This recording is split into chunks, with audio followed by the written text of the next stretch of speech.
persona podría delatar quién habría contaminado. Insisto, espero estar dando bien el mensaje. Godoy es el presidente actual del Consejo de la Judicatura, el organismo administrativo de la justicia encargado de elegir y sancionar a todos los jueces y fiscales del país. Una de las causales de juicio político, de potencial juicio político, es que cuando un legislador le hace un requerimiento de información a la autoridad y esta no responde o responde mal, bueno, ahí hay una causal. Cuando se habla de deportaciones de migrantes en Estados Unidos, el debate se llena de opiniones, pero los datos cuentan otra historia. Volver a pisar mi tierra después de tantos años, es una emoción muy grande. Diciembre suele ser sinónimo de abrazos, maletas llenas de regalos y reencuentros esperados. Pacho nació en Quinindé, Esmeraldas. Su historia con el fútbol arrancó en las canchas de su barrio, jugando con los amigos de su hermano 10 años mayor que él.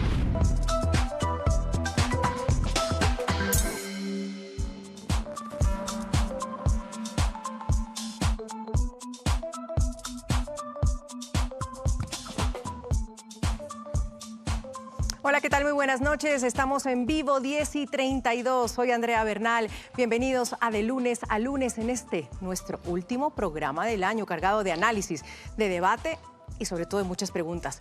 Hoy vamos a poner la lupa en la justicia en el Ecuador. Una justicia embarrada, golpeada, desprotegida, donde un juez ha denunciado presiones directas que vienen del Consejo de la Judicatura. Y la pregunta es inevitable. ¿Perdimos la justicia en el país?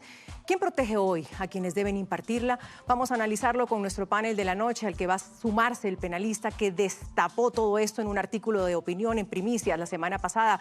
Hablo de Felipe Rodríguez. Y en medio de toda esta crisis institucional nos va a acompañar también el asambleísta de ADN, Andrés Castillo, quien impulsa un juicio político contra el presidente del Consejo de la Judicatura, Mario Godoy. ¿Estará la asamblea realmente a la altura del momento? Eso le vamos a preguntar. Y también vamos a hablar de cómo están nuestros migrantes en Estados Unidos. Muchos de ellos regresan por las fiestas tras un año marcado por el miedo, la amenaza, las deportaciones, la incertidumbre. Y para eso vamos a estar contactando en vivo con Aníbal Romero. Él es un reconocido abogado migratorio desde Nueva Jersey. Le vamos a preguntar qué depara el 2026 para los migrantes allá. Pero ojo, no todo es tenso, no todo es triste. Esta noche queremos cerrar el año con una historia que de verdad me encanta y nos devuelve además el orgullo. Vamos a hablar de William Pacho. Él es un defensa central ecuatoriano, figura del PSG, campeón de la Champions League y además elegido en el 11 ideal de los premios de Best de la FIFA 2025 como el único, ojo a esto, el único sudamericano que nos acompañará para eso y para hablar de esto, Alfonso Lazo. Es un año duro. Pacho nos recuerda que el Ecuador también sabe ganar, sabe competir y dar ejemplo. Al final les tenemos una sorpresa, así que trasnoche con nosotros por última vez en este 2025 que va a valer la pena. Bienvenidos.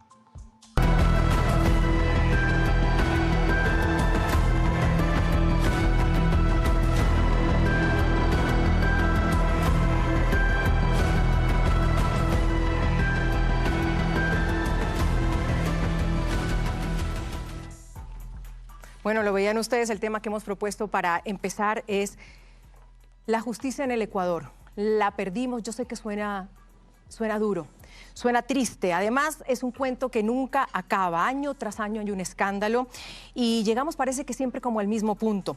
Se ha detectado, en algunos casos incluso sentenciado, y la penetración de las bandas criminales en todos los ámbitos de la justicia. Hablamos de la judicatura, de los jueces, de los fiscales y aquellos, además, que han decidido no ceder, han sido amenazados o asesinados.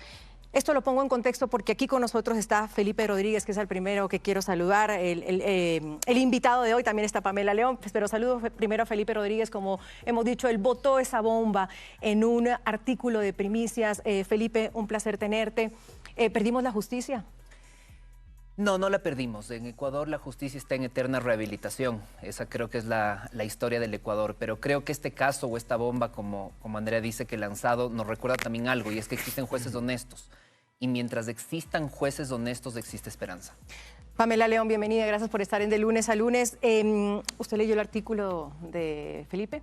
Creo que todo el país lo hizo y creo que habría que agradecerte y qué bueno que estoy aquí para poder hacerlo en persona. Me sumo a la pregunta. Yo creo que no hemos perdido la justicia. Creo que Godoy más bien representa algo sistémico. Es apenas un componente de lo ocurrido, es decir, lo que realmente hemos perdido en la administración de justicia es la independencia. Carlos de Tomaso, bienvenido. ¿Qué manera de cerrar este año? ¿Está agotado ya? Buenas noches. Navidad. Bueno, cada día es una máquina. Creo que si queremos la paz, hay que luchar por la justicia. Una de las formas de luchar por la justicia es lo que pasó, lo que hizo Felipe esta semana. Y es algo que tiene que ser de manera permanente, es algo estructural que tiene que estar como prioridad en el próximo año, esta estructuración de la justicia. Aunque parezca que a veces no hay salida, Natalie Pérez, bienvenida. ¿Usted le ve una? Yo creo que la pregunta, porque sin duda alguna hay salida, de hecho para eso estamos hoy aquí, es ¿qué hace el Estado para proteger al Estado incluso de sí mismo? Porque si hablamos de Estado tenemos que hablar de separación de poderes y no podemos hablar jamás de separación de poderes sin una justicia que sea independiente.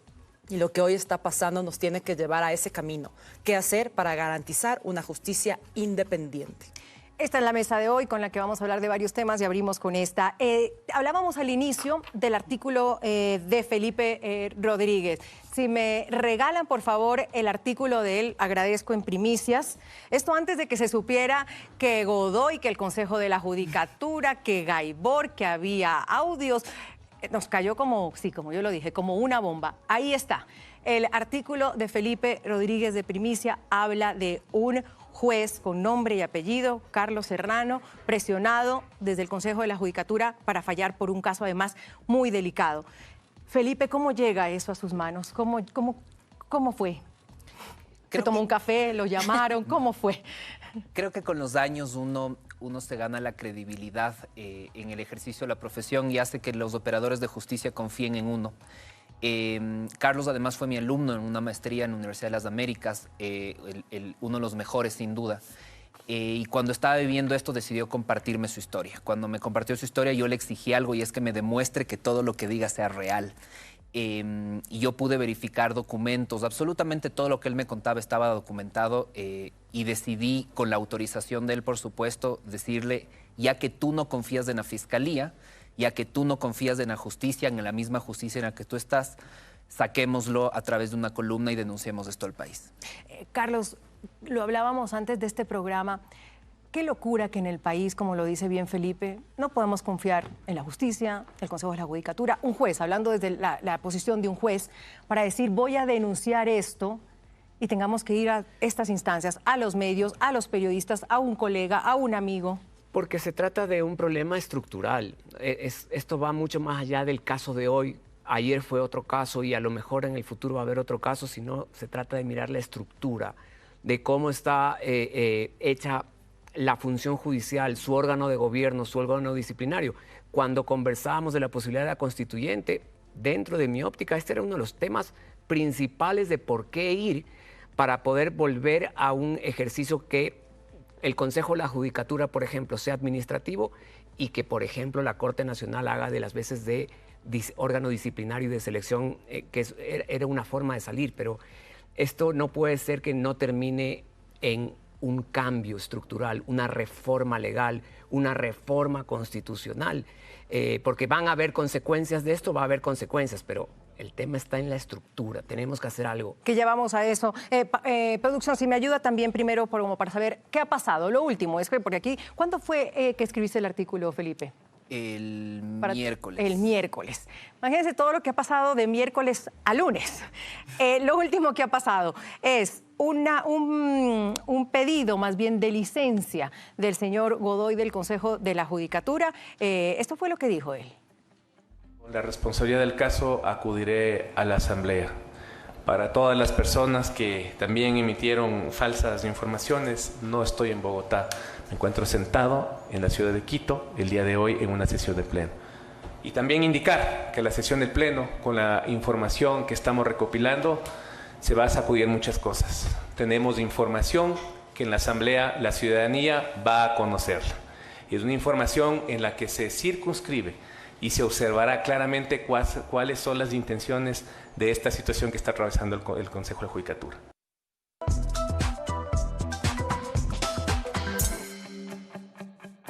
Pamela, licencia, pero a veces la opinión pública es más fuerte que eso y han pedido la renuncia de Godoy. ¿Debió renunciar? Yo creo que la renuncia puede ser una visión un poco más cómoda. Creo que se romantiza mucho el dar un paso al costado. Creo que lo que debió pasar es un juicio político porque de hecho existían todos los elementos para hacerlo. Y si lo hablamos ya de manera más estructural, como decía Carlos, se está poniendo en el mismo plano a la defensa por el crimen organizado y a la institución que lo administra. Y en ese momento se están perdonando varias cosas. Se está perdonando esa coexistencia cómoda del poder institucional versus el poder que está claramente criminalizando. Usted dice un juicio político, es decir, ¿qué le parece o le parece que es un mero trámite ese llamado a una comparecencia informativa que será el 5 de enero en la Asamblea? Lo veo como un saludo a la bandera y de hecho me parece que el tiempo que le ha dado la Asamblea le da tiempo para ordenar otras cosas. Recordemos que hoy de hecho llamó al Pleno para cambiar jueces provinciales y eso de alguna manera puede interpretarse como condiciones de impunidad y para dejar organizadas ciertas investigaciones. Sabemos que estas investigaciones pueden ser de alto perfil y, ¿por qué no?, de grupos de delincuencia organizada. Natalie, ¿qué más ha pasado? Hay un video con unos audios, además. Si nos ayudan con eso también, unos audios publicados por el periodista Anderson Boscan en sus redes sociales. Y el pedido como tal no me dijeron así osado, en absoluto. Entiendo. Que le ponga atención que es una defensa muy particular, pero que esta persona podría delatar quién habría contaminado. Y sí, espero que no diga el mensaje. Entiendo. Lo que corresponda resolver, doctor. No, claro. Tranquilo. Yo solamente cumplo con pasarle el mensaje. Sí. Es espeluznante, por decirlo menos, la frase que haga caso a la defensa. ¿Y por qué es espeluznante? Y esto es importante que la ciudadanía conozca, porque la defensa básicamente lo que decía era, si usted lo tiene que mandar preso, hágalo, pero no ataque la economía criminal, es decir, no allane ni incaute bienes. Y eso es lo que termina incluso sucediendo en el voto salvado, porque la jueza del voto salvado lo que dice es que se vaya preso, pero cuidado con los bienes. Entonces, una vez más, ¿de qué estamos hablando? Que tenemos una mafia no solamente fuera, sino dentro del sistema de justicia que opera tal cual, porque yo también considero que es un poco un saludo a la bandera el juicio político. Mañana sale Godoy, hace nada salió Terán. O sea, tampoco ni el informativo ni el juicio político le basta. No me basta porque yo creo que aquí lo que tiene que empezar es ya algo que se remita a la Fiscalía por obstrucción a la justicia, por interferencia con la justicia. Felipe, esto no es nuevo, lo decíamos al inicio, hay casos incluso ya sentenciados del crimen organizado metido en el tema de la justicia. Lo que preocupa aquí es que esta parece una voz en medio de un océano. ¿Es una única voz? ¿Hay más? ¿Le han llamado otros jueces a usted? A ver, esto es interesante porque después de que vivimos el caso Metástasis, el caso Purga, el caso Plaga y nos dimos cuenta cómo el crimen organizado está enquistado absolutamente en la justicia, creímos que era el fin, es decir, el gran triunfo de Diana Salazar al desenmascarar cómo el narcotráfico se había metido en el sistema de justicia. Y vemos que nada ha pasado, es decir, nada ha cambiado. Se fueron presos, Curipayo y compañía cumplieron sus sentencias y hoy día, obviamente, están otra vez en libertad, dando cursos, siendo catedráticos y siendo abogados de libre ejercicio con clientes. Entonces vemos que nada ha cambiado. Este no es un único caso, esta bomba es mucho más grande de lo que se ve y tendrá que seguir explotando. ¿Hay más? Hay más, por supuesto. ¿Más jueces presionados? Hay más jueces presionados. ¿De los mismos jueces anticorrupción? Anticorrupción y de las unidades normales de jueces. Ahora, a mí me parece que va a haber una instancia política, una instancia jurídica. No me parece mal tomarse precauciones de recabar información, porque por más de que es un juicio político, el juicio político tiene causales. El juicio político tiene que ser sustentado en pruebas. Entonces, desde ese punto de vista, me parece bien que las autoridades estén tomando información. A lo mejor deben haber hecho diligencias más fuertes o más evidentes después de los audios de esta mañana. Pero vuelvo al punto. Tiene que también paralelamente, hay una comisión de justicia en la Asamblea, ya de inmediato generar algún tipo de propuesta, Felipe, con la academia, etcétera, después de conocer todas estas experiencias. No puede simplemente terminar en la sanción específica, darle una responsabilidad individual a alguien. Pero déjeme ahí agregar por favor, Felipe, lo voy a una parte importante, y es, en casos menos relevantes, en casos menos escandalosos, Fiscalía allana. y detiene. En este caso, ¿qué ha hecho Fiscalía? Absolutamente nada. Pamela, rápidamente. Justamente sobre lo que decía Felipe, nosotros tuvimos una fiscalía que apenas con llamadas anónimas hicieron allanamientos a 2 juezas y hay que recordar qué sucedió con eso. Y ahorita, por ejemplo, lo que tenemos es que nosotros tenemos una transparencia reactiva, no preventiva. Recordemos que actuaron luego de la noticia criminis. Entonces, ¿qué está pasando también con las instituciones que por dentro del Consejo de la Judicatura se supone que operan en estas zonas de transparencia? Si es en 15 segundos, sí. Porque, por ejemplo, un allanamiento que sí hubo fue justamente a la jueza que da el voto salvado dentro de este proceso. Y es Mario Godoy quien permite que esta jueza vaya nuevamente a ser parte de los jueces anticorrupción. Entonces, creo que, y viene concatenado con lo que tú vas a hacer ahorita con nuestro entrevistado, Mario Godoy no llegó ahí por obra y gracia. Entonces, no me dejen por fuera a la Corte Nacional de Justicia, no me dejen por fuera al Consejo de Participación Ciudadana. Para que no se nos saluda la bandera, tenemos que ir desde el inicio. Perdóneme, pero es que esto me apasiona. Me voy levantando. Tengo el mi entrevistado ya. Sí, voy caminando por... primero, que es importante saber de dónde viene el señor Godoy. Ya lo estábamos mencionando ahí. ¿De dónde viene el señor Godoy? ¿Cuál es ese nexo que tiene con varias...? Hemos preparado este video. Desde mi curul, inmediatamente cuando el país se conmocionó, lo primero que hice es solicitarle al presidente de la Asamblea y formalizar esta solicitud de que el receso legislativo se suspenda, que se convoque a este ciudadano en menos de 24 horas, porque aquí hay responsabilidades políticas que no son accidentales. Negarse a convocarlo en 48 horas y mantener el receso parlamentario está enviando un mensaje inadmisible al país, que el oficialismo prefiere descansar antes que fiscalizar, incluso cuando la justicia está gravemente comprometida.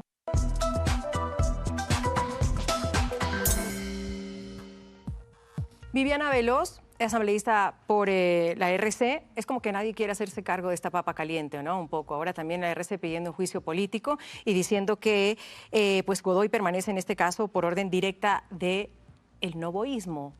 Tengo aquí a Andrés Castillo, él es asambleísta por ADN. Asambleísta, gracias por acompañarnos, bienvenido. Hola Andrea, buenas noches, un saludo a la gente. Bueno, usted ha logrado algo que no se ha logrado en la Asamblea, que fue justamente unanimidad frente a llamar al señor Godoy para el 5 de enero. Una moción, bueno, una de las que presentó usted, y eso fue al 100%. Primero, ¿cuál es la receta para que todos se pongan de acuerdo? Que hay una causa común, que la Asamblea entendió que estamos aquí para fiscalizar. Ahora, es una comparecencia a título informativo. 5 de enero, Navidad, Año Nuevo, casi que le llegan los Reyes. Bueno, nosotros lo que buscamos es garantizar todas las reglas que eviten que cualquier argumento eche abajo lo que estamos haciendo. En un país que está lleno de acciones de protección, que está lleno de medidas cautelares, que está lleno de jueces de manglar alto, nosotros queremos evitar que digan que no se le garantizó, por ejemplo, el derecho a tener un tiempo prudencial para su defensa. Y además, en la resolución, lo que dice la Asamblea Nacional es que es en un término de hasta 8 días. Podría ser antes, porque de acuerdo a cómo van avanzando las cosas, seguramente se le podrá convocar antes. Adicionalmente, hemos convocado a que la Comisión de Justicia haga también un proceso de control político paralelamente a la comparecencia de Godoy, y si es que es del caso y hay elementos suficientes, pues por supuesto que el juicio político puede caminar. Ya vamos al juicio político. Cuando usted me dice, ¿podría ser antes? ¿Podría ser antes? Sí, a mí me dijeron que era el 5 de enero. Bueno, es que la resolución dice que hasta. Nosotros no atamos el asunto a que sea el 5 de enero. Si es que decimos hasta, hay la posibilidad que dentro de esos 8 días se pueda convocar. Por supuesto que eso tendrá que decidir el presidente de la Asamblea Nacional y nosotros estamos prestos para poder asistir el día que se nos convoque. Me contaron, ya lo dice usted también, que usted está preparando el tema del juicio político al señor Godoy. Cuénteme, ¿cómo va eso? Yo estoy llevando adelante un proceso de control político. Felipe decía hace un momento que él escribió su artículo el miércoles, nosotros reaccionamos el jueves y reaccionamos como en derecho corresponde, es decir, haciendo un requerimiento de información para que el Consejo de la Judicatura explique varias de las cosas que se han dicho no solo en el artículo, sino en los medios de comunicación. 1, la condición de seguridad del juez Serrano. ¿Tiene seguridad? no tiene seguridad. Si no la tiene, ¿por qué no la tiene? El tema de su renuncia, ¿se la aceptó? ¿No se la aceptó? Si no se la aceptó, ¿por qué no se la aceptó? ¿Y cuáles son las consecuencias jurídicas de eso? La situación laboral de él desde el momento en que fue electo juez anticorrupción y la situación actual que él tiene. Pero ahí le va a tocar llamar a varios, porque el señor Godoy, por ejemplo, ha dicho que lo de la seguridad no es de ellos, sino del Ministerio del Interior. Y el señor Reinberg ha dicho, el ministro Reinberg ha dicho que se le bajó la clasificación de seguridad y por eso se le quitó. Por eso mismo es que nosotros convocamos al Pleno al señor Godoy y se abre paralelamente un proceso de control político en la Comisión de Justicia, porque hay que entender que al Pleno no puede ir todo el mundo. Es decir, no es que nosotros podemos decir venga al Pleno el señor doctor Serrano, o venga al Pleno el señor doctor Gaibor, o venga al Pleno el señor doctor Rodríguez, por ejemplo, como parte importante en todo este destape. Nosotros tenemos que convocar a la máxima autoridad, al Pleno de la Asamblea, a que informe lo que sucede y, por supuesto, en la Comisión de Fiscalización, en la Comisión de Justicia se puede ir sustanciando todo lo demás paralelamente. Lo que nosotros queremos hacer es un proceso de fiscalización serio y que sobre todo no tenga errores para que después no se cojan de cualquier argumento para echarlo abajo. Bueno, pero usted es claro, no se me vaya tampoco por las esquinas. ¿Va a haber un juicio político al señor Godoy? Si es usted necesita las firmas de respaldo de una cuarta parte de los miembros de la Asamblea. ¿Qué dicen sus colegas de ADN? Bueno, ellos ¿lo apoyan? están de acuerdo en que se lleve adelante el proceso de fiscalización. Ahí yo puedo hacer clic con lo que decía Carlos de Tomás hace un momento. Yo he tratado siempre de ser un tipo serio. Y la seriedad radica también en levantar toda la información. No podemos quedarnos en el argumento de que el juicio político es un juicio que depende de votos solamente y de que es un juicio de oportunidad. No, no solamente es eso. También debemos evidenciar si es que hay problemas, que esos problemas están sustentados, hay la prueba suficiente para que mañana más tarde no digan que lo hemos hecho mal. Más bien lo queremos hacer con prudencia, pero asimismo con firmeza y recabando la información necesaria. No me puede dar una fecha entonces, así como vamos a tener un juicio político tal. Bueno.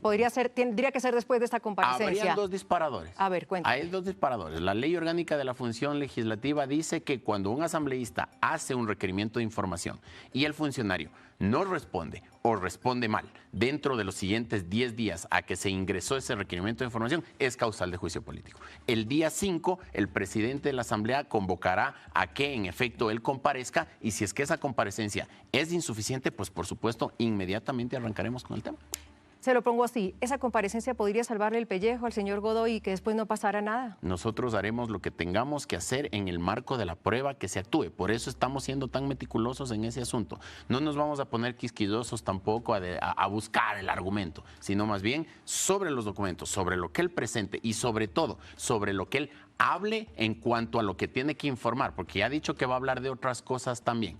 En las comisiones, en el Pleno, en la Asamblea en general, los comparecientes tienen que circunscribirse a los puntos para el cual fueron llamados. Lo demás, bueno, si es que lo quiere decir, tendrá que sustentar también con los suficientes argumentos. ¿Escuchó los audios usted, asambleísta? Sí, he escuchado un primer audio. Yo espero que... Dice que el señor Gaibor, ¿no? El Consejo de la Judicatura de Pichincha, bueno, y que ya presentó su renuncia. No sé si es que habrá más audios. ¿No sabe si hay más? Por ahora, lo que existe es que en efecto hay una conversación entre el señor Gaibor aparentemente y el señor Serrano aparentemente. Insisto, no se busca ningún argumento para lavar la cara, sino más bien estamos utilizando los términos jurídicos. Es decir, aquí estamos frente a presunciones, frente a argumentos que pueden ser como no. Obviamente hay ese audio y ese audio evidencia algunas cosas que hay que investigar y en profundidad. ¿Debió renunciar el presidente del Consejo de la Judicatura por delicadeza incluso al país? Coincido con una de sus panelistas. La renuncia es un tema muy sencillo. Nosotros tenemos que dejar claro lo que ha sucedido porque la gente en el Ecuador lo que necesita es recuperar la confianza en el sistema de justicia y una renuncia será, ya pues ya se fue, ya nada, como decimos en Quito, ya se fue, ya nada. Y eso no es la idea, sino más bien que se puede evidenciar lo que sucede para en el futuro inclusive poder corregir y que no nos quite tampoco la posibilidad de que en el marco de una nueva legislación dentro del sistema de la función judicial podamos incorporar una serie de infracciones más que puedan generarse a partir de una posible investigación de lo que estamos haciendo. ¿Perdimos la justicia? Le pregunto lo mismo que le pregunté a la mesa. Yo creo que vamos a trabajar para recuperar ciertos aspectos negativos de la justicia, porque obviamente la justicia se sustenta en el principio elemental de la confianza. Y la confianza es la que se ha perdido. Sí, la gente no cree en el sistema de justicia, más allá de los jueces, más allá de los miembros del Consejo de la Judicatura. Nosotros tenemos que hacer que la gente vuelva a creer en esa institución del Estado. Y la Asamblea va a estar a esa altura. Usted va a impulsar. ¿Usted se compromete aquí a impulsar un juicio político al señor Godoy? Yo me comprometo a hacer todos los procesos de control político que sean necesarios. Y si es que eso es un juicio político, pues lo vamos a hacer también. Pero lo queremos hacer en orden. Estamos llenos de puristas del derecho que después van a decir que se ha hecho mal o que no se le ha garantizado el derecho a la defensa o que no se le ha permitido hablar. Aquí vamos a cumplir con los procedimientos. Asambleísta, gracias. Testigos aquí hay también, ¿no? Y quedan los testigos. Y varios, y varios. Le agradezco muchísimo por habernos acompañado. Quería presentarles también es cómo llega el señor Godoy en medio de toda esta polémica justamente a ser presidente del Consejo de la Judicatura. Veamos este video. ¿Quién es Mario Godoy, el hombre del que todos hablan hoy y se cuestiona en su cargo de presidente de la Judicatura? Godoy es el presidente actual del Consejo de la Judicatura, el organismo administrativo de la justicia encargado del gobierno de administrar, pero también de elegir y sancionar a todos los jueces y fiscales del país. Es abogado y antes de llegar al Consejo de la Judicatura asumió cargos públicos durante el correísmo. Inició su carrera en el sector público sumando un total de 4 cargos entre 2007 y 2017. Está casado con Dolores Vintimilla, quien fue abogada de Adolfo Macías, alias Fito, y hasta noviembre de 2024, defensora de Yesdimir Sardán. Pero ¿cómo llega Godoy a presidir el Consejo de la Judicatura? La primera vez que llegó al organismo fue como presidente subrogante. Al principio su nombre no estaba en la terna de candidatos, pero se dio de baja a Hugo Landívar, uno de los 3 postulantes, y a recomendación de José Swing, el presidente de la Corte Nacional, se incluyó en su lugar a Godoy. Dentro de esa terna también estaban Telmo Molina y Dunia Martínez, quien fue elegida presidenta pero la bajaron del cargo. Entonces asumió Godoy en julio de 2024, apoyado entre otros con los votos de la Liga Azul, correísta del CPSCS. Votaron Yadira Saltos, Augusto Verduga, Nicole Bonifaz y Johanna Verde Soto. Al terminar el año vencía el tiempo de los vocales del Consejo y se abría un nuevo proceso de selección.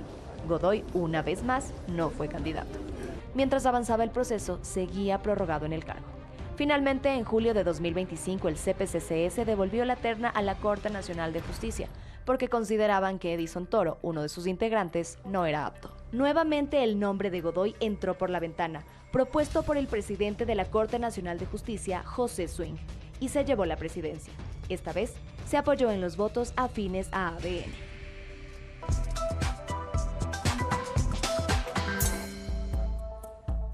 Escuchaban a la asambleísta Castillo, pues sin duda queriendo lo que se ponga más la camiseta del tema del juicio político, Carlos. ¿Qué le queda? Sí, pero vuelvo a lo mismo. Me parece que hay una serie de evidencias que sí hay que recoger. Estaba escuchando antes del programa unas declaraciones del señor Godoy que estaba dando esta noche, diciendo que se ha enterado de muchas cosas por la columna de Felipe. Esa parte no me parece mal, pero me parece que igual debíamos haber visto un poco más de agilidad a nivel de fiscalía, ¿no es cierto? Hoy renunció una persona que sí, no hay, vamos a decir, hay evidencia de que tuvo alguna participación con un audio y creo que también hay que empujar por ahí rápido, ¿no? Antes de que se desaparezca la información. Felipe, lanzamos esta bomba, ¿cómo vamos hasta el final para no quedarnos con este sinsabor de que hay una presión a los jueces, de que la justicia está embarrada, que a los jueces se los dejó solos? ¿Qué más hay? ¿Qué más vamos a hacer? A ver, en mi caso lancé la piedra, no voy a esconder la mano, pero no creo en la fiscalía y no creo en la asamblea tampoco. Entonces creo que es momento en que los ciudadanos seamos los que pongamos el pecho a las balas y saquemos este caso adelante. Porque hay muchísimas cosas en el caso de Godoy que no se están mencionando. Yo no lo conozco, no es mi amigo ni mi enemigo, pero tiene un pasado y ese pasado es defensa a narcotraficantes. Se casó con alguien que llegó a defender a narcotraficantes, lo cual no está mal. Todo ser humano tiene derecho a un abogado y todo abogado tiene derecho a elegir sus casos. Pero lo que no tiene derecho un abogado que defiende el crimen organizado o que está relacionado familiarmente con el crimen organizado es a dirigir el máximo órgano de administración del sistema de justicia que va a luchar contra el crimen organizado. Esto se llama conflicto de interés. Por lo tanto, aquí no es tan relevante si él se inmiscuyó, si es que él dio la orden, si es que él mandó el mensaje, sino la duda que ya nos plantea. En el momento que él decidió jugar de ese lado de la cancha, renunció a jugar de este lado de la cancha. ¿El juez Serrano está fuera del país ya? Él Felipe? está fuera del país. ¿Hay más audios de otros jueces? Hay más audios. Sí. Hay más audios. Hay más audios. ¿Y los vamos a ver públicos? Espero que sí. Espero que sí, pero es algo que no depende de mí. Bueno, ya sabe, aquí tiene un aliado, ¿no? Lo sé. Andrea, pero Sí. quiero tomar algo que dice Felipe de esto de los conflictos de intereses, más ahora sabiendo que está por convocarse el concurso para elegir fiscal. Entonces, creo que es una buena oportunidad ahí nuevamente para mirar que eso que acaba de decir Felipe, que pasa por un conflicto de interés que va más allá del requisito legal, conste como un impedimento para postularse, ¿no es cierto? Y se puedan volver a revisar. A mí me parece importante que se dé ese concurso. Me parece importante ir terminando estas figuras de funcionarios subrogantes. Concurso que no es perfecto. Yo he sido crítico de ese concurso, de esas reglas, pero es un concurso que tenemos, como tú dices, Felipe, que la sociedad civil ya no mirar de lejos, estar ahí y tratar de que se desarrolle de la mejor manera. Natalie, ciérreme porque hay cosas buenas en la justicia. Hay una que quiero mencionar el día de hoy. Ciérreme este debate, por favor. Hay cosas buenas en la justicia y está hoy la sentencia. Todavía no, ciérreme el debate. Ciérreme este debate. Feliz.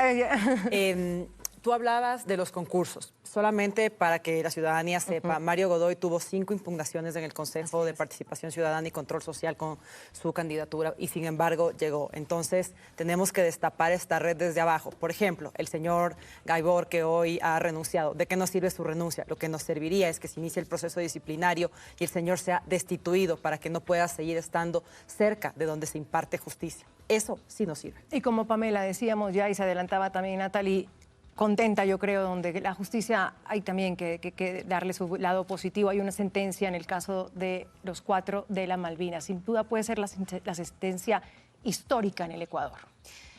Sin duda sí, no cierra una herida, sin embargo, creo que es importante verlo de esa manera. La administra, que es diferente.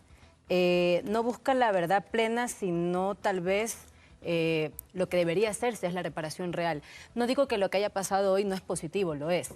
Sin embargo, hay que equilibrar un poco que lo de las Malvinas representa más bien arbitrariedad. Creo que ese es el mensaje que debe destacar porque es una condena diseñada para calmar la coyuntura, sí, pero no para corregir la estructura principal, que creo que es lo que hay que prevalecer. Pero entonces, solo para cerrar con eso, Carlos. Pero cerremos con algo, si dejamos algo, es sociedad civil. Sin duda. En todo esto, en todo lo que 100% hemos hablado es sociedad civil, tiene que retomar su importancia. Me quedo con eso que también lo ha dicho Felipe, sociedad civil. Nos toca por ahí. Sin duda, y creo que estamos despertando, porque mucho se ha dicho en este programa que es gracias a mi columna. Yo digo que no, es gracias a las reacciones de la ciudadanía sobre la columna y sobre lo que está pasando.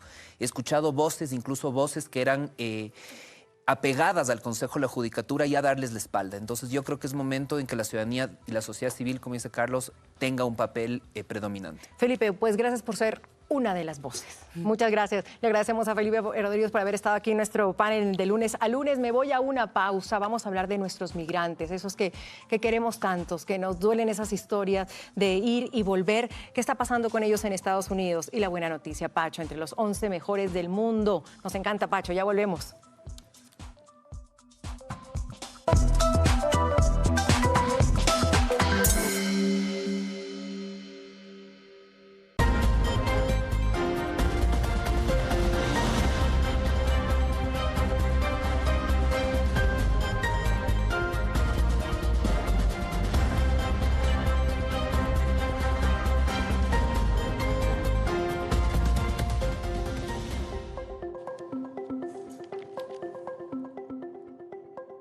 Bueno, y seguimos, son las 11:07 de la noche. Llega la Navidad, llega el Año Nuevo, vamos al aeropuerto, recibimos a nuestras familias, nos reciben cuando llegamos y también llegan esos migrantes que hace muchos años no han vuelto al país con sueños, pero en este año que ha sido duro, ese 2025, sobre todo para esos migrantes que viven en Estados Unidos. Nuestra Angie fue hasta el aeropuerto, esperó a esos migrantes que llegan desde Nueva York, desde la Florida, incluso desde California, para saber cómo ha sido este año para ellos y por qué vuelven, qué los llama a volver. Esto fue lo que encontró Angie en el aeropuerto. Diciembre suele ser sinónimo de abrazos, maletas llenas de regalos y reencuentros esperados. Volver a pisar mi tierra después de tantos años Ay, es una emoción muy grande, que es algo que no se puede explicar. Muy bonita. ¿Qué siente? Son muchas emociones encontradas. Una mezcla de emociones, de alegría, de tristeza, de ponerme a pensar todo lo que he pasado para poder estar en este momento, en este encuentro. Muchos de esos reencuentros llegan de la mano de los migrantes que viven en Estados Unidos. Se calcula que hay alrededor de 830,000 ecuatorianos viviendo allá. ¿Después de cuánto tiempo? 18 años, casi 19. ¿Dónde vive? En Houston. En Nueva York. De New York. ¿De Nueva York? Nueva York. Con el gobierno actual, la situación de muchas de estas personas no es igual que hace unos años. Es que la vida cambia cuando ya tienes miedo por ahí, no puedes conducir tranquilo, ir a hacer compras, ir a trabajar. Cambia, sé de mucha gente que pasa en su casa encerrada, sé de muchas personas y otras que de ley tienen que arriesgarse porque tienen que comer. Sí, he visto bastante temor en la gente. El momento de hacer una redada, sabemos que cogen a todo mundo sin saber si son legales, no legales. Entonces nosotros hemos estado con este juego de llevar incluso nuestros pasaportes a cualquier lugar, alguna reunión o incluso en los teléfonos las fotos, porque el momento de coger ellos no ven sino hasta asegurarse después de que hayan estado legales o no. Algunas de las principales políticas antimigrantes de Donald Trump son el fin del programa de reunificación familiar para Ecuador y otros 6 países de América Latina, además del impuesto del 1% que Estados Unidos aplicará desde el 1 de enero de 2026 a las remesas enviadas a Ecuador. Una de las compañías que yo trabajaba, ellos ya dejaron de tener gente de otros países. Ha disminuido bastante el trabajo, porque la mayor parte de gente allá son pues migrantes, los que realmente trabajan, pues ha disminuido bastante el trabajo para ellos. Los ecuatorianos no han dejado de viajar. Según datos de la corporación Keyport, los vuelos desde Estados Unidos han aumentado, porque como dicen los migrantes, la sangre y la tierra llaman.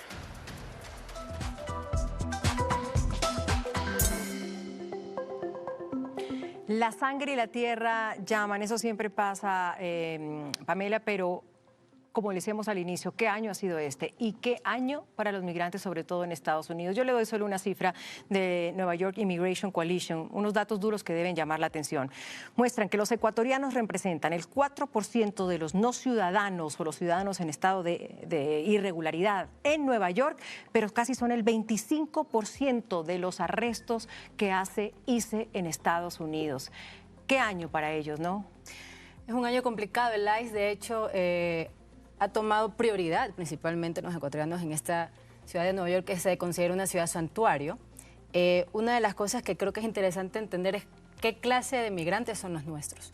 Y es que buena parte de nuestros migrantes no son transitorios. De hecho, según el Pew Research Center, se comenta que el 48% de los ecuatorianos que están allí, que son nacidos en Ecuador, tienen más de 20 años viviendo en Estados Unidos. 50% de hecho tiene ciudadanía. Y eso lo que nos dice es que no es una población de tránsito, es una diáspora estable. Entonces no es posible argumentar este tipo de condiciones que pueden ser incluso extraconstitucionales, militarizantes en barrios, en donde, por ejemplo, el ICE utiliza tácticas agresivas, incluso con gases lacrimógenos, ingresando a zonas residenciales. ¿Qué es lo que pasa con eso? Se los deja de reconocer como población arraigada y se los empieza a desconocer y más bien se los simboliza como espacios de ocupación para de alguna manera controlar, lo cual es completamente distinto entendiendo la situación de arraigo. Carlos, le doy otra cifra justamente de ese mismo informe, sobre todo de Nueva York, pues donde hay la mayor cantidad de migrantes ecuatorianos en Estados Unidos. Está arrestando 3 veces más rápido a migrantes sin antecedentes penales que a personas con condenas. Ahí yo le pregunto, entonces, ¿a quién están persiguiendo realmente esta política migratoria? Es una política migratoria dura. Primero déjame decir que gracias por traer este tema y soy súper admirador de los que han tenido que dejar su país, a veces obligado, a veces por decisión propia. Yo vengo de una familia migrante, de un papá argentino que nunca más pudo volver a su país. Entonces, este tipo de políticas tiene que llevar también a una conciencia de Estado, más ahora que recibimos además una ayuda económica gigantesca, de que tienen que también en la política internacional estar mirando esto Y no solamente eso, sino en la asistencia al migrante, con la asistencia legal. Estamos viendo de esas cifras que tú decías, hay muchos casos que además están retenidos, no se saben dónde están, necesitan colaboración jurídica para ubicar y luego para tramitar el proceso que tienen ellos. Entonces es muy importante que haya un ámbito en la diplomacia que se dedique a esta asistencia por esta política tan dura, que sin duda las cifras te dicen que está siendo más fuerte con los latinos. Sí, señor, con los latinos. ¿Y por qué? ¿Por qué no están los europeos, Nati? Hablábamos hace un rato. ¿Por qué no están los latinos? ¿Por qué están más los latinos? ¿Dónde están los asiáticos? El porcentaje más alto de deportaciones está enfocado en los latinoamericanos. Este año, porque en el discurso que dio el presidente Trump el 17 de diciembre, señaló que las medidas van a ser todavía más fuertes y que viene el veto a la comunidad musulmana por estar dentro de varias de las personas de estos países que están en los 39 países de altísimo riesgo.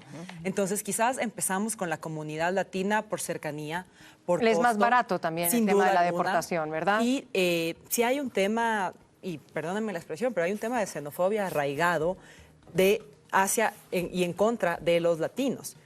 Recordemos también que la mano de obra en donde menos se pagaba es la mano de obra latinoamericana. ¿Por qué? Porque era la mano de obra con peor capacidad de entender el idioma, con mayor inestabilidad, con muchísimo miedo a la deportación. Entonces, entendamos que eso va a cambiar, pero en este caso, sin duda alguna, ha sido porque éramos los más débiles. Claro, la diplomacia puede hacer algo aquí, Pamela, y yo lo digo porque Ecuador es un importante aliado de Estados Unidos, viceversa, pero eso no está reflejado en la política antimigrante.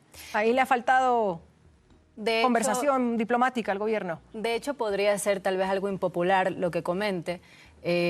Todos hablamos de manera positiva y entiendo que es así. El esfuerzo de los migrantes, por supuesto que es valioso, con el nivel de remesas. Sin embargo, aplaudimos las remesas, pero no defendemos a quienes de alguna manera están siendo tratados de manera punitiva por ser migrantes.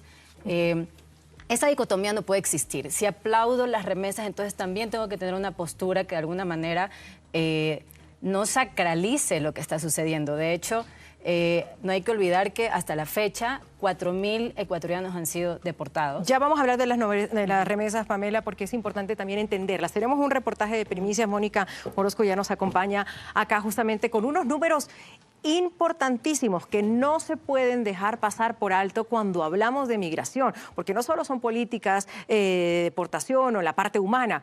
Aquí hay plata, aquí hay datos. Mónica, ¿cómo estás? De primicia. Andrea, buenas noches. Gracias por estar. No, encantada de tenerte. Año récord en remesas en el Ecuador. ¿De qué números estamos hablando? Así es, este año esperamos cerrar con 7.000 millones de dólares en remesas. Será la cifra más alta en dolarización. Pero esta es la cifra del Banco Central de agosto. En noviembre, el BID dijo que podría llegar incluso a casi 8.000 millones de dólares. Vemos la evolución. En el 2010, por ejemplo, 2.591 millones representaba alrededor del 3,8% del PIB.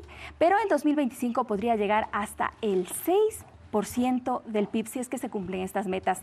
Y además no solamente que las remesas son importantes para la economía, también para las familias. Vamos a ver ese peso que tiene, si le parece. Usted tiene otro gráfico muy interesante porque son los millones que ingresan a Ecuador. ¿Dónde están?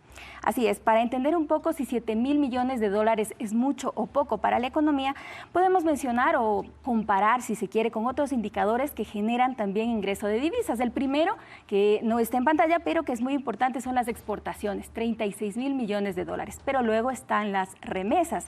En cambio, la inversión extranjera directa, que debería ser la principal fuente de ingreso de divisas, este año flojito. Hasta ahora 500, 600 millones de dólares, así es. Pero ni siquiera los créditos externos superarán este año a las remesas, solamente habrá 5.042 millones. Bien interesante ese cuadro. Ahora, esas remesas se van a unas provincias. ¿Cuáles son estas provincias? ¿Cómo se dividen en el país? Primicias A de Ateado, que llega principalmente a Guayas. 31% de todas las remesas llegan a esta provincia. Luego le sigue la provincia de La Suay, que tiene un alto índice de migración. Luego está Pichincha y Cañar. Pero también hemos visto en la data que si bien Cañar o Azuay no están en el primer lugar, sí las remesas representan un recurso importante para su economía. Es una economía pequeña que se dinamiza con estos recursos. recursos, Pichincha y Guayas, es una economía más diversificada. ¿En qué las usan, Mónica? Qué importante eso. Esas remesas se reciben una familia, un hijo, un nieto, ¿y en qué las usa? Un dato, según Global Findex 2025, hay 1.7 millones de personas en el país que recibieron giros internacionales. De acuerdo con los datos, pues ¿a qué se destinan estos recursos? Los hogares, alrededor del 74%, destina estos recursos principalmente para gastos básicos del hogar, Andrea. Comida, medicinas, vemos arriendo, educación, pero también hay un componente importante, 16% para inversión y también para el ahorro, que es importante para la economía ecuatoriana. Último cuadro, Mónica, porque hay un aumento importante en los años. Me lo muestra, por favor, aquí lo tenemos, aumento de remesas desde Estados Unidos. Precisamente lo que decía el PANE. Desde abril más o menos de este año ya se comenzó a hablar de este impuesto para las remesas que castigan a las remesas de los migrantes en Estados Unidos. Se hablaba inicialmente incluso de un 5%. Entonces los migrantes comenzaron pues a tener incertidumbre y quisieron adelantarse este impuesto que finalmente quedó en el 1% y que se aplicará desde enero. Pero ya vemos que entre enero y junio de este año, en 2025, las remesas desde Estados Unidos crecieron un 31%. Es un dato muy importante porque además desde Estados Unidos llega el 74% de los recursos por remesas que llegan al país. Mónica, gracias por ese análisis porque lo llevo a la mesa para hablar de justamente ese 1% que empieza el 1 de enero, es decir, ya. Mónica de Primicias, gracias, muy amable por estos números. Carlos, ¿le ve usted alguna explicación a ese aumento de remesas? Sí, puede ser, obviamente, porque saben que va a entrar un impuesto a partir del 1 de enero, pero yo también lo relaciono, no tengo una base científica, pero lo relaciono también con el miedo a que tiene hoy en día el migrante de que puede en cualquier momento ser deportado, el ir asegurando Entonces, aquí mejor algún ir mandando. tipo de inversión, comprar algún tipo de inmueble, ir teniendo un ahorro aquí. Me parece que puede haber alguna explicación por eso, pero es impresionante ver el aporte económico que hoy significa para el Estado y sigue subiendo, casi más de $1.000 millones comparado con el año 2024. Además, tengo otra cifra, Pamela. Ecuador lidera el crecimiento de remesas en América del Sur con un aumento del 21%. Es el país que más crece en remesas después de Colombia, que solo tiene el 12%. ¿Cómo interpreta esa cifra? Yo me uno a lo que dice Carlos. Sin embargo, yo sí decía al inicio sobre esta visión de romantizar las remesas, que insisto, yo aplaudo el esfuerzo de los migrantes. Pero ¿a qué se refiere con romantizar las remesas? La he escuchado 2 veces. ¿Qué quiere decir ahí? Las remesas existen porque alguien se fue. Entonces, ese es el síntoma de una condición fallida sistémica, incluso histórica a nivel de Estado. No se impulsa la permanencia de estos migrantes. Y creo que es interesante evaluar que ese 1% que ahora va a cargarse por sobre las remesas es ese migrante que está financiando una economía externa de la que habita y que además estaría financiando de alguna forma, al país que lo criminaliza, porque de alguna forma también eso ingresa a las arcas de Estados Unidos. Natalie. Sin duda alguna concuerdo con mis colegas de la mesa. Uno, el miedo. Recordemos que entra en vigencia ya la desnaturalización de personas que incluso han obtenido la ciudadanía a partir del 1 de enero del 2026. 14 de enero del 2026, además, entra el tema de reunificación familiar, donde Ecuador no fue incluido. No está incluido, pero también el tema de desnaturalización, que aunque son cosas distintas, también te ponen en un riesgo altísimo si eres un migrante. Y segundo, entender qué va a pasar con todas las personas que empiezan a regresar a este país, porque se fueron porque algo fallaba en el Ecuador, pero regresan. ¿Y a dónde van? ¿A qué tipo de economía van? Ya se lo vamos a preguntar a quien está listo con nosotros. Aníbal Romero nos acompaña, abogado migratorio de Estados Unidos. Aníbal, qué gusto saludarlo.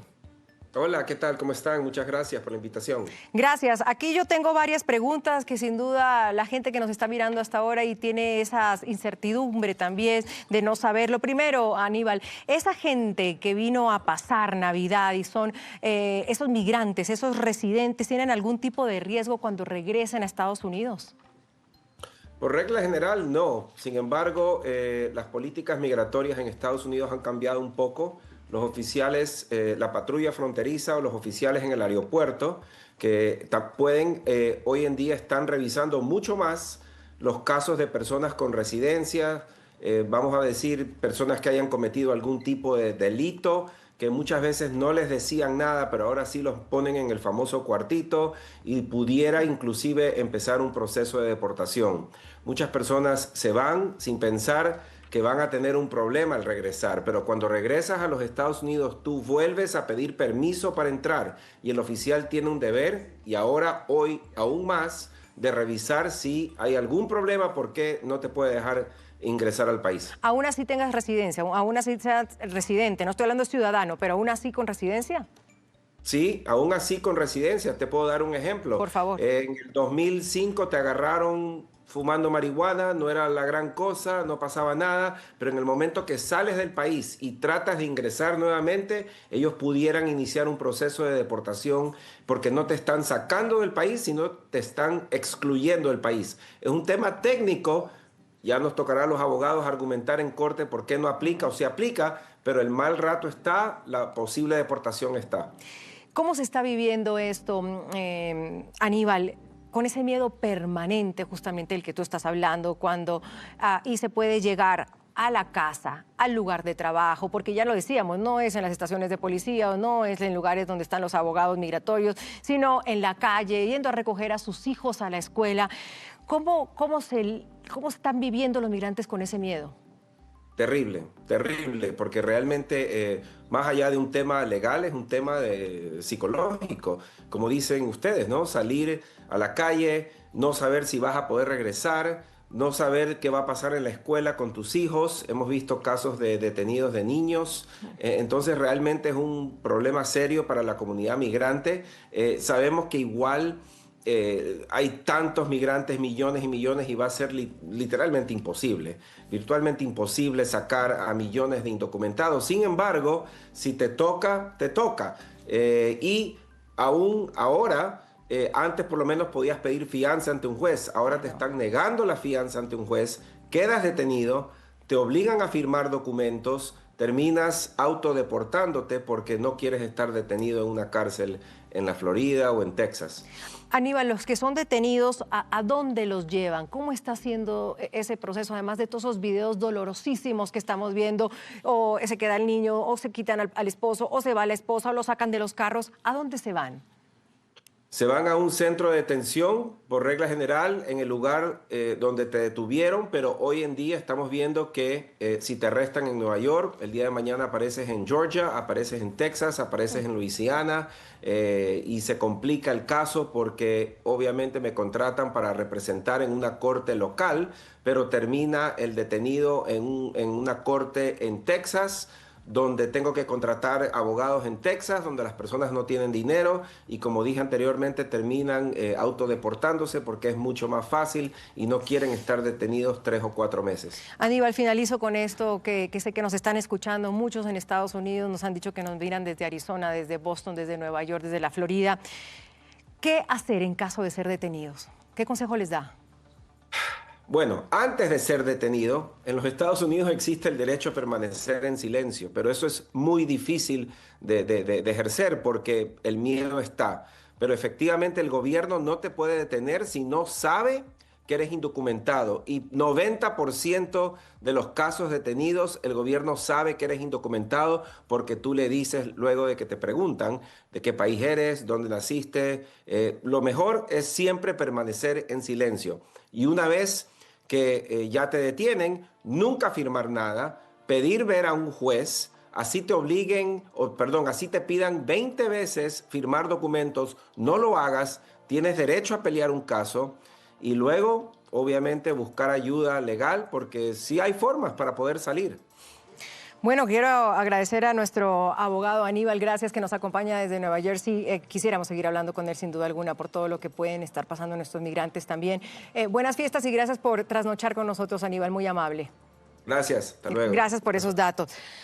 Ay, se queda uno como, ¿no? Pero es que no quiero que nos quedemos así, porque justamente es eso. Hablábamos hace un rato del aporte económico y cómo no puede haber una retroayuda a ese aporte económico. Correcto. Que es tener asistencia. Acaba de decir Aníbal, yo he estado en la oficina de él, atiende a casi 500 personas en todas sus oficinas diariamente y efectivamente hay veces que vienen las familias y no saben dónde están.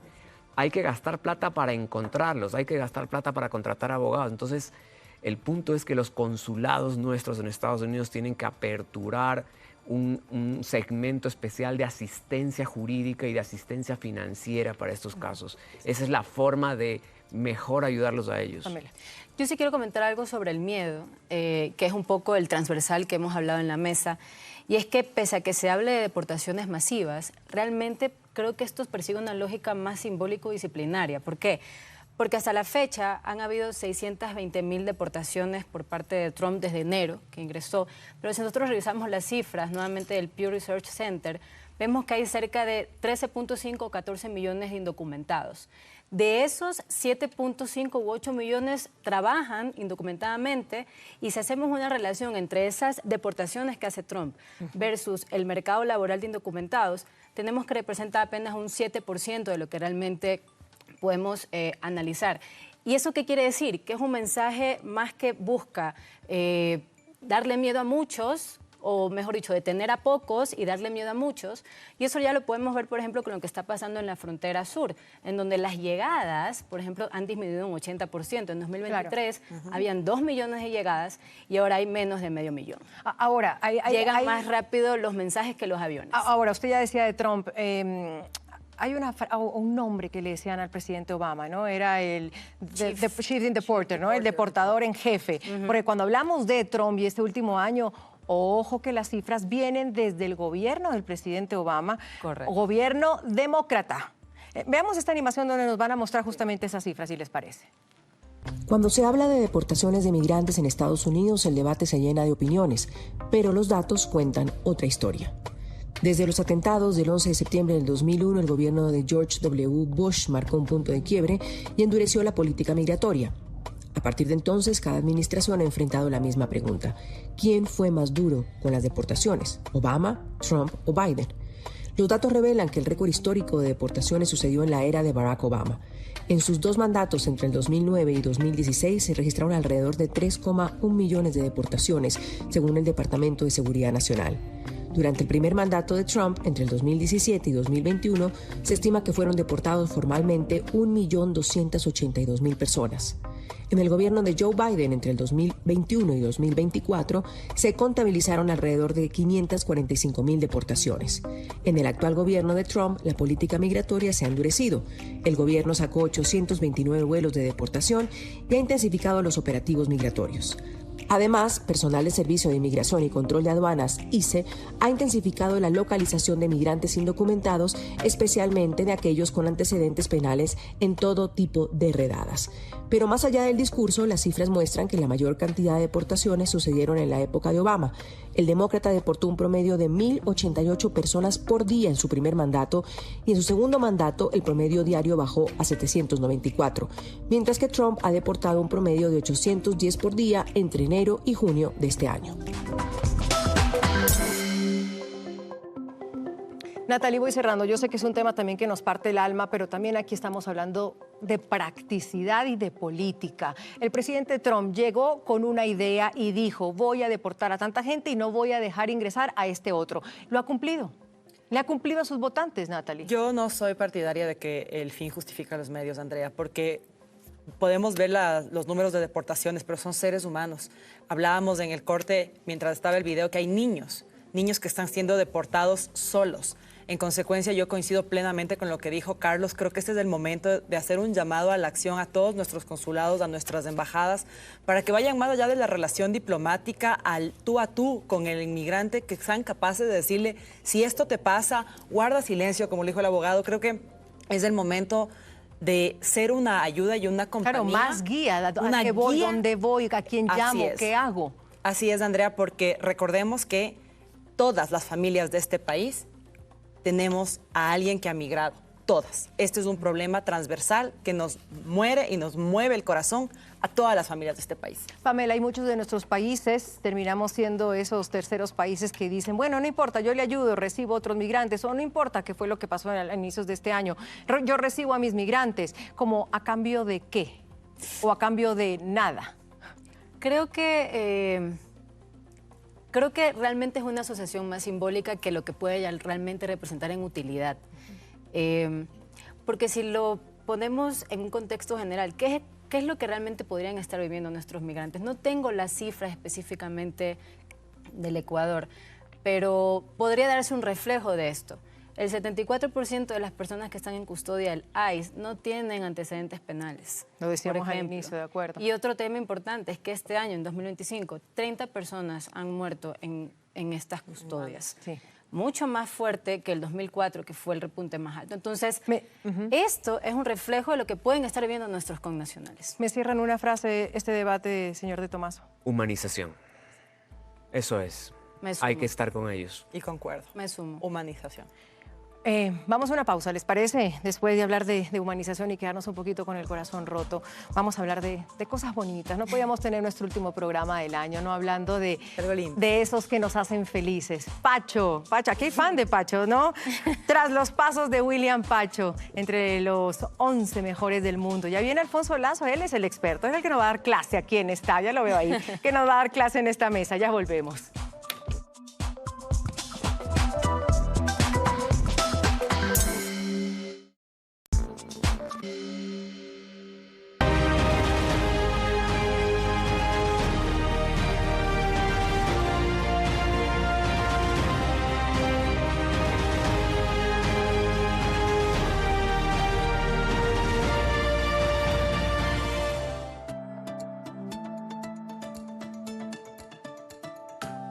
Y 38, seguimos aquí en De Lunes a Lunes. ¿Alguien tiene sueño? No, ¿verdad? Nadie. No. Y menos ahora.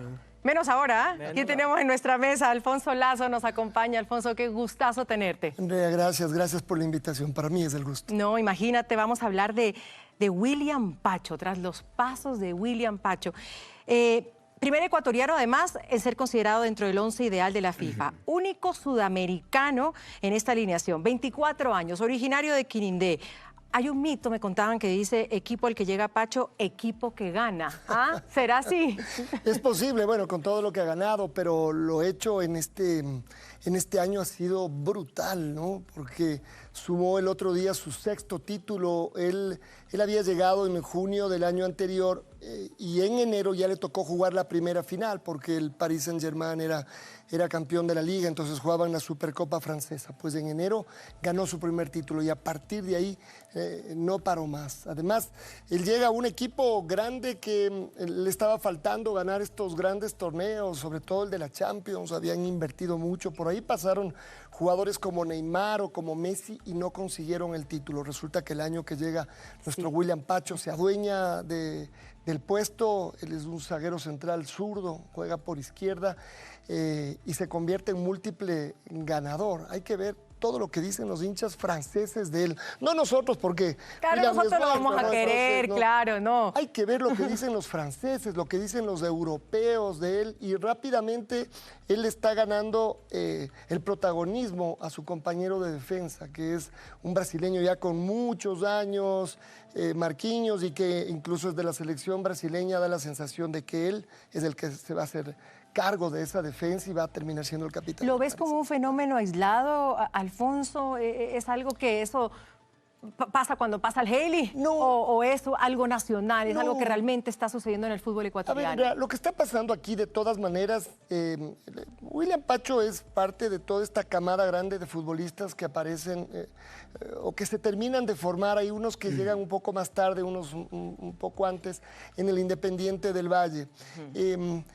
Esto tiene que ver con algo que debería ser una norma, no solo en el fútbol, sino en todo, el orden y la planificación, que creo que es una de las cosas que más nos cuesta, y no solo en el fútbol. Es decir, yo les oigo hablar de todo lo que ustedes hablan, me parece que no, pero claro, si el fútbol es igualito, somos los mismos los que estamos. Entonces, el Independiente lo que logró es tener eso, y medianos y largos plazos. A partir de ahí, el talento está, lo que siempre decimos de un montón de cosas en el fútbol también. Entonces el Independiente empieza a sacar futbolistas, además ha ido aprendiendo cómo hacerlo, porque esto no fue desde el principio, y eso que es un club más bien joven, y al principio los futbolistas que salían volvían, les faltaba algo, a lo mejor extrañaban, es decir... Claro, no se hallaban en otro lugar. Sí, migrantes, ¿no? Sí, sí, Hablábamos de exacto. migración hace un ratito, los futbolistas son lo mismo.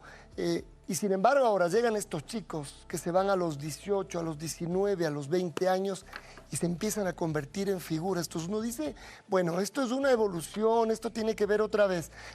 No con que a algún jugador suelto se le ocurre que va o que tiene más estabilidad. Por ejemplo, pasó con Antonio Valencia. Sí. Él, en cambio, era de estos ejemplos raros, de los que aparecían. Claro, y los primeros, además. Como Alex Aguinaga, como Ulises de la Cruz, pero como pocos.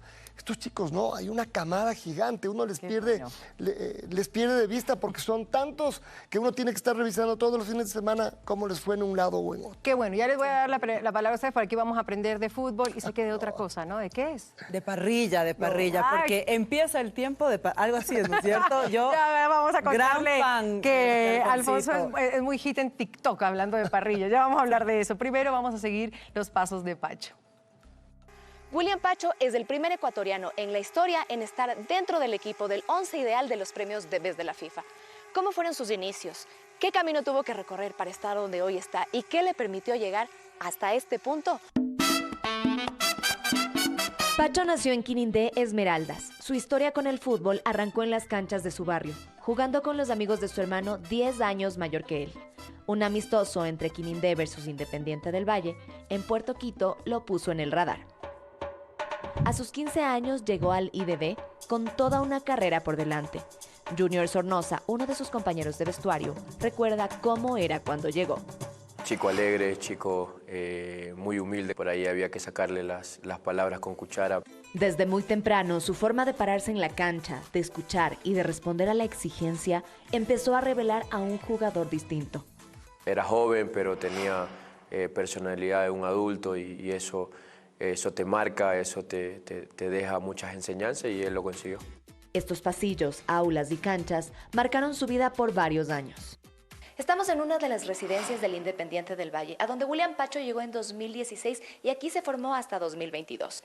En una habitación como esta, donde compartía su espacio con un compañero, William hizo su camino para dar el gran paso internacional a un equipo en Bélgica. Su debut en las profesionales fue el 2 de noviembre de 2019, una fecha marcada para siempre en su vida, pues ese mismo día perdió a su madre. Pero lejos de detenerse, encontró fuerzas para continuar y meses después fue parte del plantel que llevó a Independiente del Valle a conquistar la Sudamericana. En 2020, cuando tenía 18 años, ganó el título de la Libertadores Sub-20 en Paraguay ante River Plate. En los festejos, utilizó una camiseta con una foto de su madre con una dedicatoria que decía: "Te amamos, mamá. Eres mi guerrera". En 2022 se confirmó su traspaso al Royal Antwerp y en 18 meses ganó la Liga y la Copa en Bélgica. Luego pasó por el Eintracht Frankfurt en Alemania, antes de fichar por el Paris Saint-Germain en 2024. Con apenas 24 años ya suma 11 títulos en 6 años de carrera, destacando entre los más importantes el de la UEFA Champions League de este año William Pacho. Y formar parte del 11 ideal de los premios de Best de la FIFA, un reconocimiento que lo sitúa entre los mejores jugadores del mundo en su posición. La historia de William Pacho es más que una colección de títulos. Es el relato de cómo un jugador nacido fuera de los grandes centros futbolísticos encontró una ruta de crecimiento constante, con su velocidad, su juego, pero sobre todo su calidad humana, desde un barrio en Quinindé hasta el reconocimiento internacional.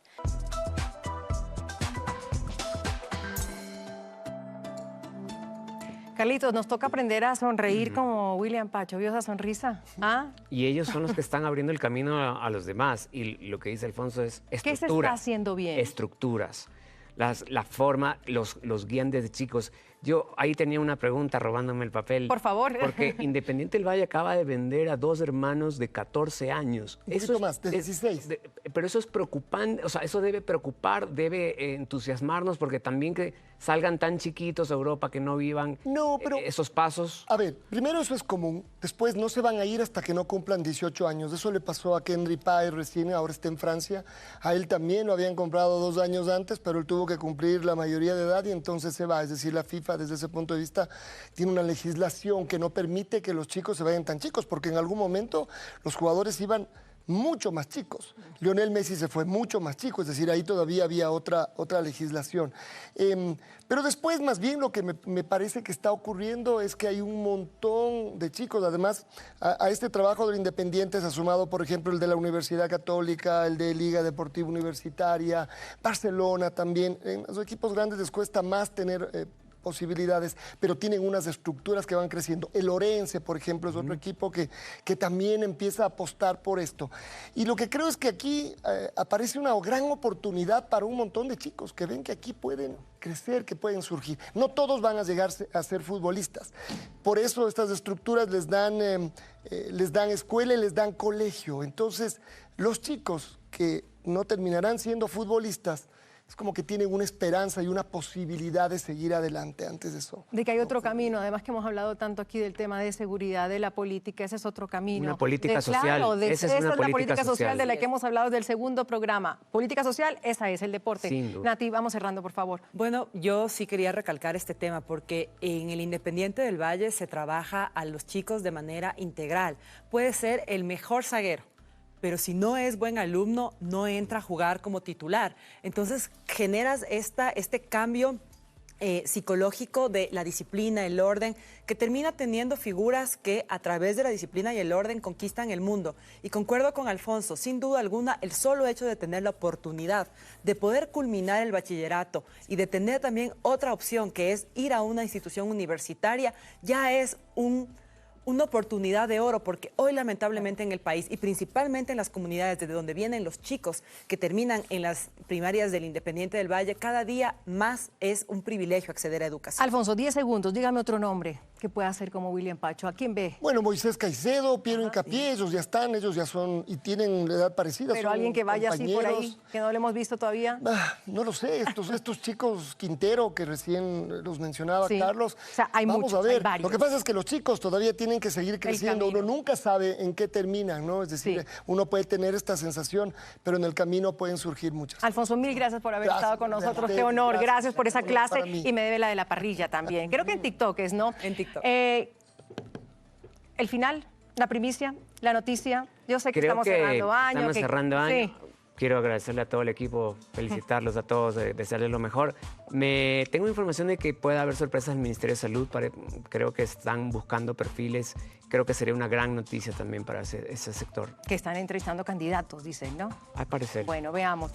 Señores, un placer haberlos acompañado en otro lunes. Son las 11:48. Nosotros nos despedimos por este año, pero nos vemos en enero del que viene, el 5, lunes 5 de enero. Estamos aquí con ustedes. Feliz Navidad, feliz año. Pásenla feliz con sus familias. Chao, chao. Nos vemos. Chao. De lunes a